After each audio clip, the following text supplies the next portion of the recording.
Welcome to A Spiritual Guide to Politics. I am Liz Philippos, and I'm here to offer an expanded perspective into this moment in our collective political lives so that we come to a deeper awareness of our capacity to transform and transcend the present paradigm as agents of transformation.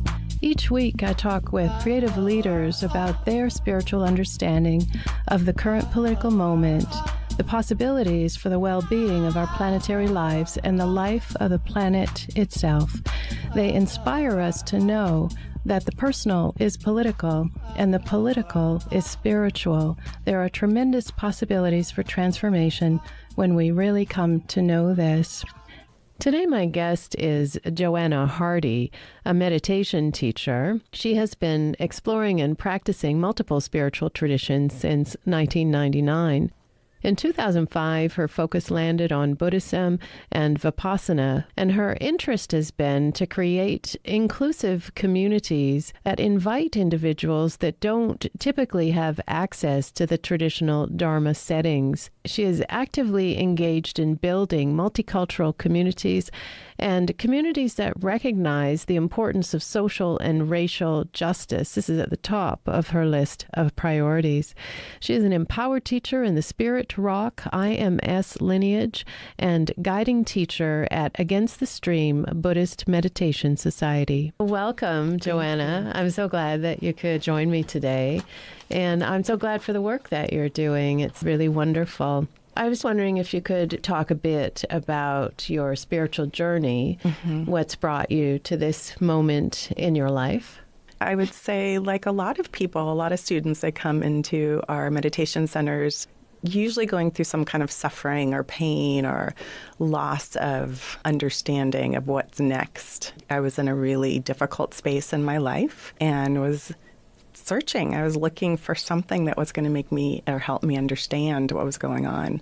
These other traditions that I practiced had a lot of external help available, gurus and gods and those kind of things. And I found that to not be in sync with my understanding of myself. I really needed to see that my actions and my efforts and my words were going to help change something inside of me. And so what Buddhism offered me was that ability to say, hey, JoAnna, if you show up like this, there's going to be a cause and an effect from those actions. If you show up in a harm-free, kind, compassionate, wise way, then chances are things work out a little bit better. Was there a specific teacher or lineage that you studied with? Jack Kornfield was my first retreat that I ever sat, and Pema Chodron and Joan Halifax and certain people's books that I had been reading. Sat at the Los Angeles Zen Center was my first ever meditation in the Buddhist tradition. I'd already been sitting in a different tradition for quite a while. I got interested mostly through Jack Kornfield and the Theravadan or insight tradition. So then what was appealing about that is that there is something about taking responsibility for your own way of being in the world. I'm imagining that has something to do with how you've come to do the work you're doing now. But let me ask you, as a person of color on this spiritual journey, what's been your experience? Walking into the Buddhist rooms that I walked into, I didn't see myself at all. I had a really big experience of other and not being reflected through the teachers or other people in the room. So that's been a little trying for me and difficult, which is a big part of why I'm wanting to create something in our Sangha and in my community, is because it's like, okay, I can't find myself out there. Let's make this happen, JoAnna. You can help build something new and something different. It has more diversity and more inclusivity. I'm not the only one who's trying to make this happen in the Theravadan or insight tradition, but it's a slow crawl right now. And it's always the big question, where are us as people of color going to feel comfortable? Where do we feel seen, heard, reflected, acknowledged? And sometimes in silent rooms where, let's say, a silent retreat center or something like that, it might not have a deep understanding or appeal. So how can we not invite people of color in, but how can we evolve and grow as a community so that we can share in all kinds of traditions? Is it that there's something missing in terms of an awareness when you walk into a meditation center and everybody is white? Mm-hmm. Is it the lack of awareness that makes that happen? It's a good question. Is it the practice itself? Is it the room or the particular community? Here in Los Angeles, there's plenty of dharma halls and meditation centers that are only people of color.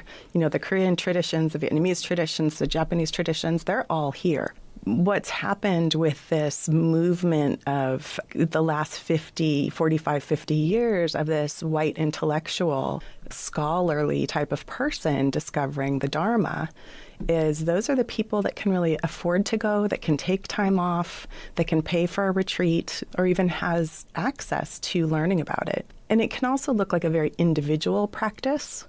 You know, when you're sitting, even when you go to regular community Dharma centers, you're sitting, your eyes are closed. Very few people commune. There's not talking, there's not gathering and chatting and eating and hanging out. That all feeds really individualized view of what maybe a mindfulness or insight type of practice is. Mm-hmm. And we're working on shifting that, you know? So there's more of a open-armed, everyone belongs experience, and maybe it needs to look a little different than sitting quietly with your eyes closed.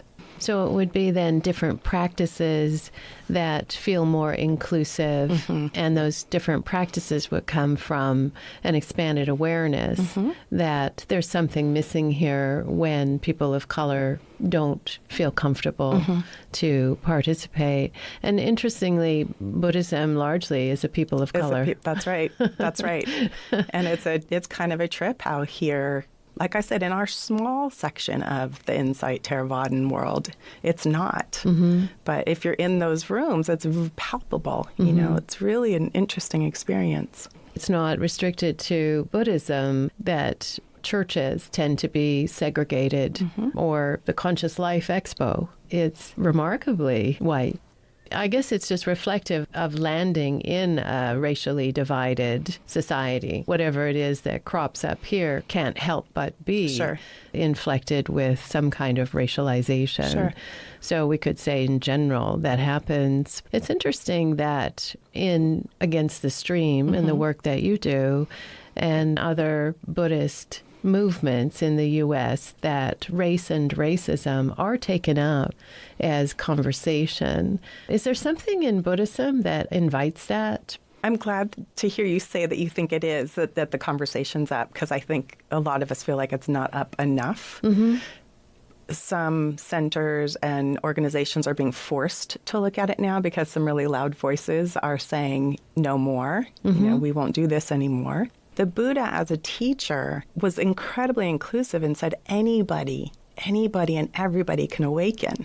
At the time, during the Brahmanic period, you know, class was a big deal, and only the male, only the higher class, only the educated could, quote unquote, be liberated from suffering during that society and that time. And then when the Buddha came in, he said, no, actually, everybody can. Then there were certain rules about who could actually be part of the monastic order. But as far as people being able to be liberated and free of suffering, he was probably one of the first people 2,600 years ago to say that. No matter race, class, gender, everybody can awaken. So that's the impulse then, is there's a universalist impulse that everybody can awaken. And so when we're sitting in meditation and only seeing one kind of person, then there is an impulse, an obligation even. That's right. A mandate. That's right. And it can really go anywhere. When I say that, I mean, I teach in a lot of different communities. I teach everywhere from prisons to foster care centers to high schools to, you know, lots of different places. And what the practice can actually do, this practice of self-investigation, this practice of really seeing what's true in this moment, can apply anywhere for anyone. And what it gives us an opportunity to do is free ourselves from the burden of our deluded minds, how our minds habitually think and act and do in ways that have harmed us or have harmed somebody else. And when you look at the practice, it gives us an opportunity to slow it all down and maybe change something, do it differently, look at the mind differently and not be so run by the mind. And these differences are really of the mind. This is a little bit of a crux, too. A little bit of a problem is, for some people, they want to do this spiritual bypassing in a way and say anatta is the word for no fixed and permanent self in the Pali language, the original Buddha's language. So some people want to go straight to anatta.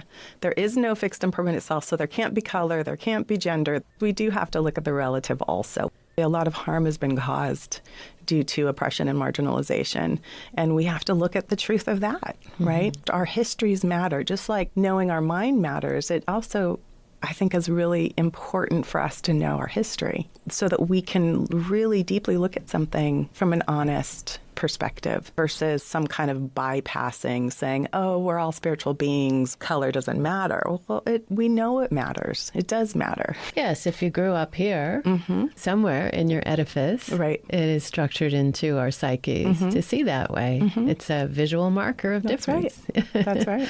Yeah. And that's okay. You know, it's okay, but when we try to ignore it or pretend it's not there and do that through like the lens of spirituality, it just doesn't really work. Yeah. You know, so then that's another way that people of color can feel not seen in a room full of white people, especially if you're saying, oh yeah, and by the way, you're the only person of color in this room and you don't exist. Right. Or your concern is not relevant. It's not right. To this path. Yeah. What I hear you saying is that a path of awakening is also a path of inclusion and universality. That's right. And dealing with, facing the parts of us that might not be awake or awakened to that. I think any spiritual community can do that. Agree. And if we're looking at things like reconciliation, and, you know, maybe we can't have any kind of reconciliation process on our meditation cushion, but what we can do is acknowledge somebody's past or just say, I see you, I know you're here, you're part of this. Yeah. You already alluded to it, that sometimes spiritual people want to do a bypass and they're resistant to the idea that we should talk about race or racism or gender or sexism or anything that seems political. How's that conversation going? How I'm liking to look at it right now is because there are plenty of people that want to make this an individual spiritual path, and that's it, and really trying to alleviate their own personal suffering.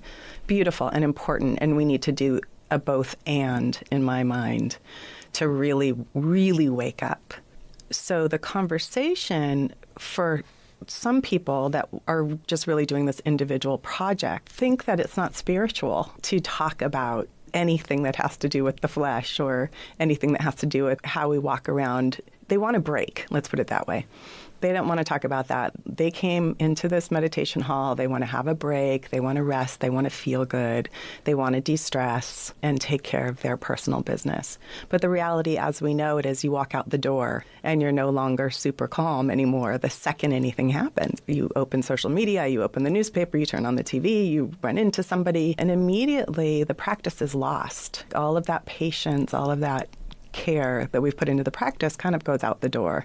And so what I'm really interested in is people walking with the practice. Our eyes are open. You know, we're seeing at all times. We're practicing at all times through our speech, through the way we show up in community, through how we are willing to really take on the tenets of non-harm. Because that's one of the Buddha's biggest teachings, is not causing harm to ourselves or to other people. And walking the path of wisdom and compassion. It causes harm when we ignore. It causes harm when we pretend something doesn't exist. Silence can be just as harmful as saying something. That bystander effect of, I'm over here meditating while I'm watching an atrocity happen, doesn't really align with the tenets of non-harm. one of the biggest supports for something like racism is the ongoing denial that it exists. That's right. That keeps it in place very nicely. It does. Yeah. It does. So that seems like a matter of education in a way. I mean, there's resistance, and then there's also not being aware of how that works. That's right. And how we are complicit if we're not engaging. If we're not engaging. As a person of color, we don't always want to be the ones to educate either. To be that person, you know, I'm the angry Black woman who's always mad that you stepped on my foot, you looked at me this way, you said that word, you know, it's exhausting to be that person, to always be educating. So what we're doing and what we're really pushing it against the stream is white awakeness, being awake to the fact that people are white. If I can wake up to the fact that I'm white, then I can wake up to race. Yes. But if I can't wake up to the fact that I'm white, then how can I wake up to anybody else's experience? If you're just joining us, you're listening to A Spiritual Guide to Politics with my guest, JoAnna Hardy, talking about Buddhist meditation and race and racism. How long have you been running the People of Color meditation group? Right. It's a People of Color and their allies. We at Against the Stream have a People of Color group that's for all people that self-identify as a person of color. We also started a group called People of Color and Their Allies.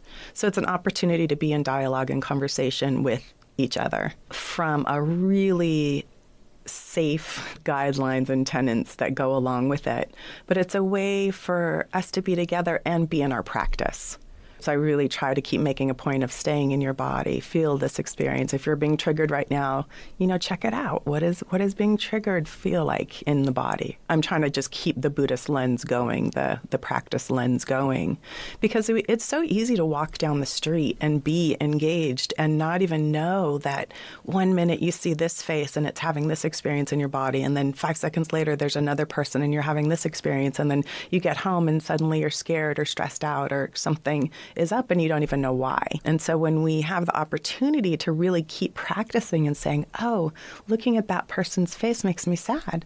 Looking at that person's face makes me feel less full. When we know what's arising in any given moment, we have a better opportunity to respond wisely. We have a better opportunity to say, oh, that scares me, or that really pisses me off. We're always reacting instead of deeply knowing. And sometimes we just get triggered because of, you know, our historical makeup. It's something that is from childhood. And so does that need to affect us right now? Probably not. But we need to be aware that it's happening for right action. Is the awareness of the triggers or emotions, the awareness of it is partly what dissolves them, changes them? Or not. At least you know. Because to just be like in constant forward movement, not even knowing why, for me, it builds personal trust. It builds self-trust. I have confidence that I'm not going to go do something really, really harmful to somebody because I'm staying connected to myself. Now, that doesn't mean I don't get angry. It doesn't mean I don't get in arguments with people. It doesn't mean that everything's nice all the time. Like, that would be dishonest as a human. You know, so we have to acknowledge that, yeah, sometimes I'm this and sometimes I'm that.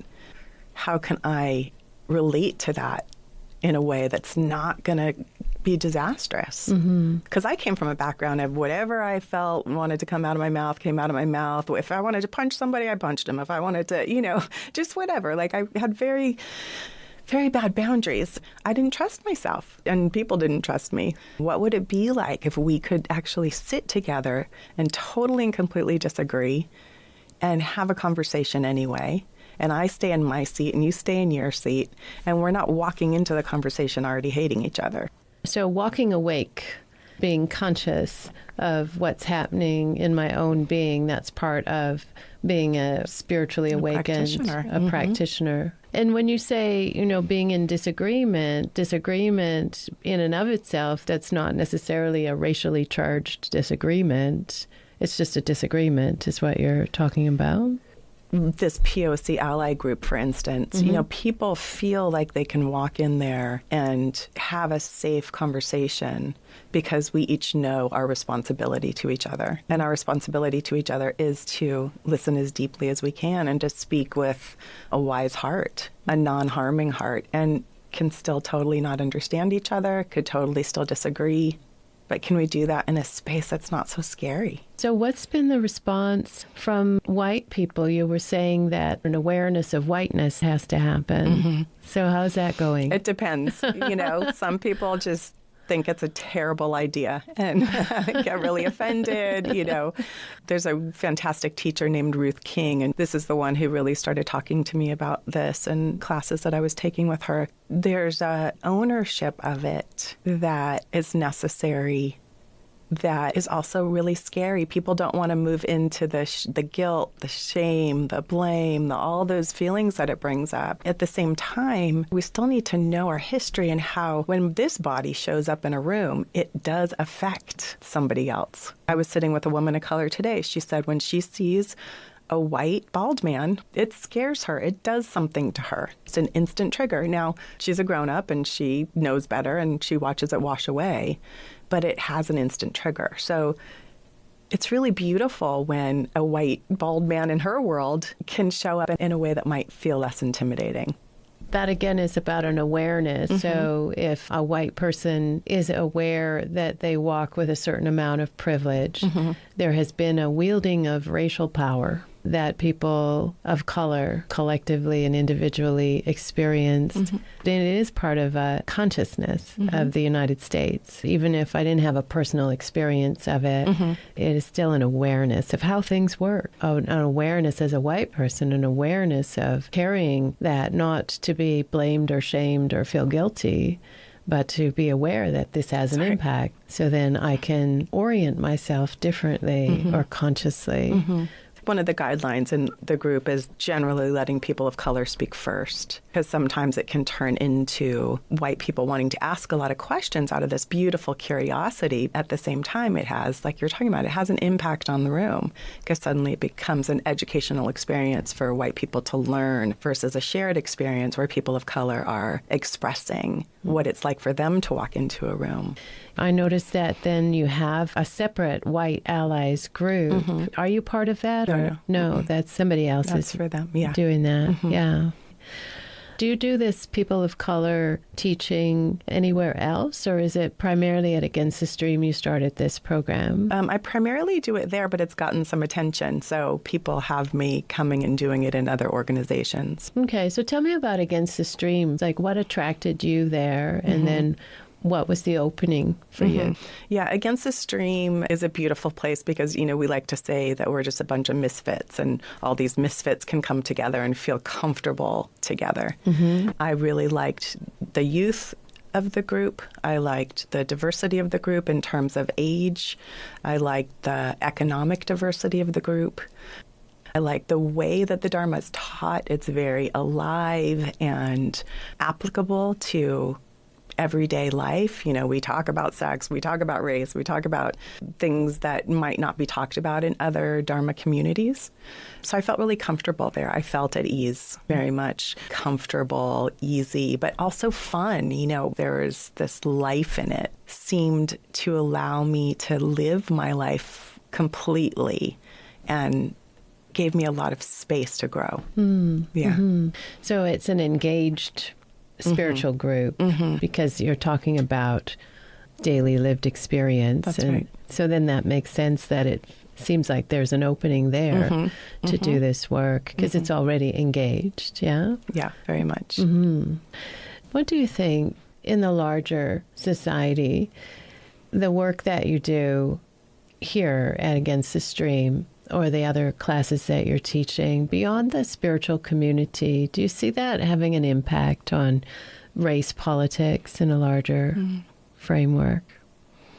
I can't say yet. It's hard to know.